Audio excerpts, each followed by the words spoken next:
Well, hello there. I do hope you're all well. And I just couldn't help myself when it came to hearing this. I just wet myself laughing. However, since we've gone from saying this is a world-beating trade deal to absolutely horrendous trade deal, we've now moved on to now saying if you don't do everything we want to do, allow us to do everything we want to do, then we're going to trigger Article 16. And how many months have they been saying, yes, we're at that point of triggering Article 16. Yes, we're at that point of triggering Article 16. Any minute now, we're going to trigger Article 16. Well, anyway, you know me, I like listening to James O'Brien in the morning. And first couple of hours, it was about all this Tory sleaze and all this corruption and cronyism, you could say, that's been going on over the last few weeks, you know, where it just seems to be going from bad to worse for the Conservative Party. And in last hour, he got on talking about a story about, I think that child was killed by that dangerous dog in Wales. And all of a sudden, now you know when they have the political head of Theo Usherwood, don't they? And every so often he'll go, "Summon the Usherwood!" and all that stuff. Well, on this particular, there were none of that.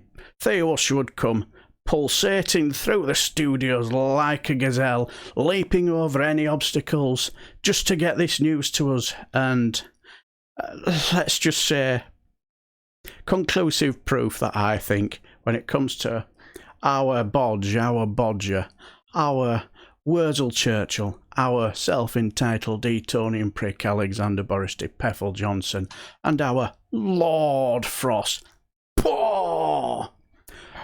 seem to be all mouth but no trousers when it really, really comes down to it.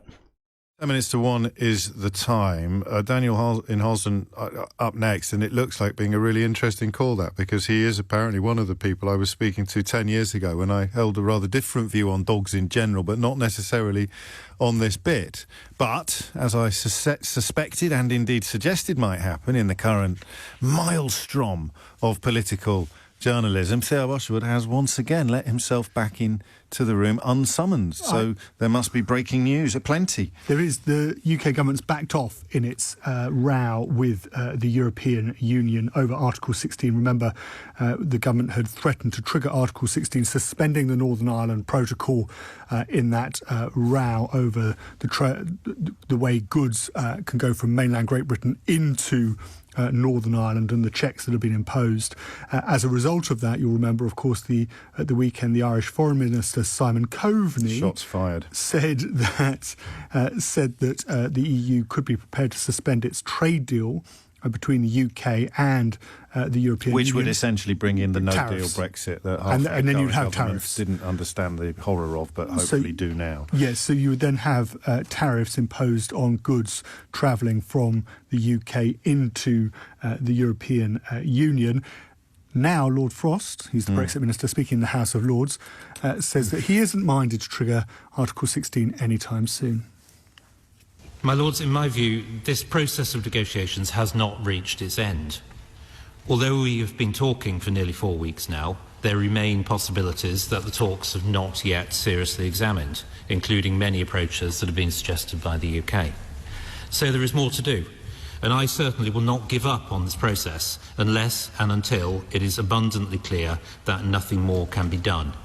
We are certainly not at that point yet.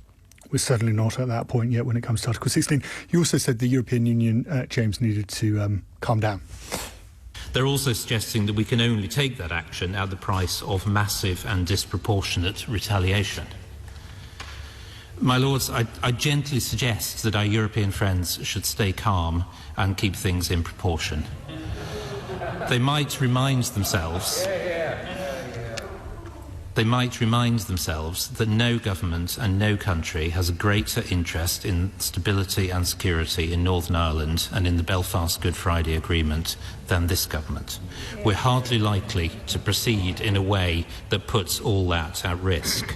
Interesting. I'm just wondering, Theo, what possibly might have happened in the last 24 hours that has given Lord Frost perhaps a bit of a scare and prompted... Well, this government's undertaken so many U-turns, they're practically a roundabout now. Are you aware of anything? Is something that happened on the other side of the Atlantic? I think that the chair of the House Foreign Affairs Committee and the chair of the Europe Energy, Environment and Cyber Subcommittee and the chair of the Ways and Means Subcommittee on Trade and the chair of the European Union caucus in America released the following statement. I think that they said yesterday, the Northern Ireland Protocol was a significant achievement during the volatile Brexit process, and its full implementation is critical for ensuring Brexit doesn't undermine decades of progress towards peace on the island of Ireland. The Good Friday Agreement and broader peace process took patience and time to build, with good faith contributions from the communities in Northern Ireland, the United States, the United Kingdom, Ireland and others. However, peace can unravel quickly.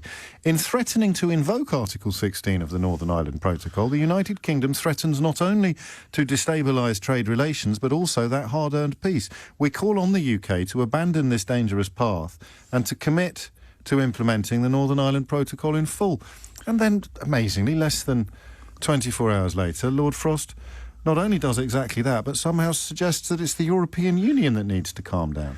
So you'll, of course, remember that Joe Biden, the US president, said at the height of the one row about the Northern Ireland Protocol that Brexit, the Good Friday peace agreement, must not become a casualty of Brexit. And, of course... It's almost like other governments mean what they say, isn't it? Whether it's the Irish government, the German government, the French government, or in this case, the American government. Thank you very much, Theo Usherwood. And there you have it, really.